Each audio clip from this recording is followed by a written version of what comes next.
Kunut subuh hukumnya bid'ah menurut saya, dan ini pendapat mazhab Hanafiyah. Bisa kan dengan santai. Adapun mazhab Syafi'i sunnah, mazhab Maliki sunnah, mazhab Zahiri sunnah. Ibnu Qayyim mengatakan boleh sesekali. Az-Zahabi mengatakan boleh sesekali.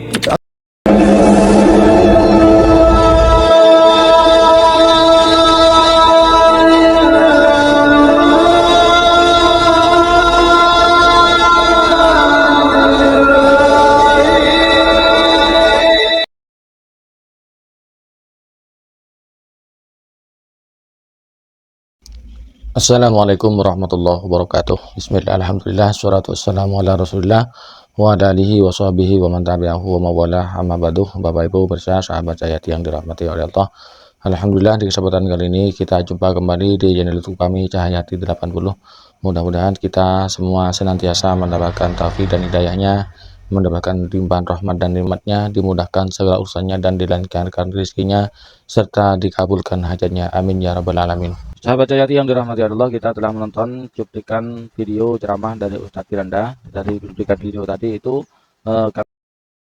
bahwa beliau sudah mulai bisa menerima pendapat, bisa menghargai perbedaan pendapat antara ulama, baik itu ulama dari kalangan Hanafi, Maliki, Hambali, Syafi'i.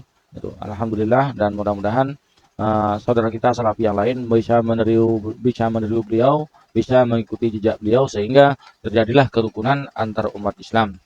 Biar tidak penasaran bagaimana ceramah beliau tentang hal ini, dan beliau dalam hal ini itu menjelaskan tentang perbedaan hukum kunut subuh ya. Biar tidak penasaran dan tidak gagal paham, simak videonya, total videonya sampai selesai. Kunut subuh hukumnya bid'ah menurut saya, dan ini pendapat mazhab Hanafiyah. Bisa kan dengan santai. Adapun mazhab Syafi'i sunnah, mazhab Maliki sunnah, mazhab Zahiri sunnah. Ibnu Qayyim mengatakan boleh sesekali. Az-Zahabi mengatakan boleh sesekali. At-Tabari mengatakan boleh sesekali. Ternyata jumhur ulama mengatakan sunnah. Abu Hanifah mengatakan apa? Bid'ah. Imam Ahmad mengatakan tidak disunahkan tapi tidak dibid'ahkan oleh Imam Ahmad. Saya pilih pendapat Abu Hanifah. Selesai kan? Tapi kalau ini bid'ah, merusak agama, ente tahu nggak ini? Ribut nggak orang? Ribut. Berarti Imam Syafi'i dulu merusak agama. Paham? Tergantung cara kita penyampaian. Kalau ente bilang ini bid'ah, ini masalah besar. Kenapa ente ini masalah sholat? Hati-hati ente bikin bid'ah dalam sholat. Jadi perkara besar. Tergantung ente mau besarkan masalah atau mengecilkan masalah. Paham? Kalau ente sampaikan ini gini, nih pakai ini, anak bikin ini satu. Imam Syafi'i, Imam Malik. Ini sunnah. Ini tidak disunahkan. Ini bid'ah, ya sudah. Ente kan tahu yang bilang bid'ah Abu Hanifah rahimahullahu taala. Apakah ente perlu kencang di tempat yang tidak perlu dikencangkan? Ya terserah ente. Ketahuan mana yang berilmu, mana yang bahlul, kelihatan. Dalam banyak masalah kita jelaskan. Misalnya saya menjelaskan tentang masalah foto. Taruhlah saya berpendapat foto itu haram. Hak saya. Saya bilang foto ini haram, dalilnya begini-begini. Sudah, tanpa harus ribut dengan yang lain.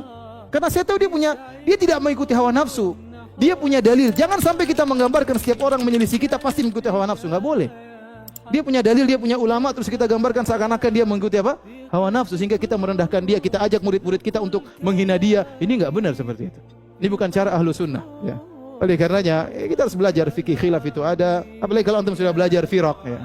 Saya belajar firaq di kuliah. Ya. Lihat khilafnya besar-besar.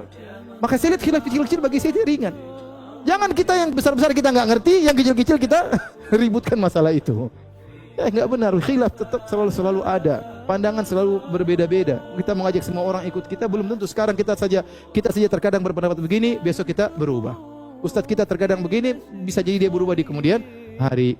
Mudah-mudahan ya beliau Ustadz Firanda ini oleh Allah selalu dijaga oleh Allah, diistiqomahkan, dan terus sepertinya bisa mengedukasi kita, khususnya kaum Salafi Wahabi, sehingga mereka bisa meniru jejak dari Ustadz Firanda ya.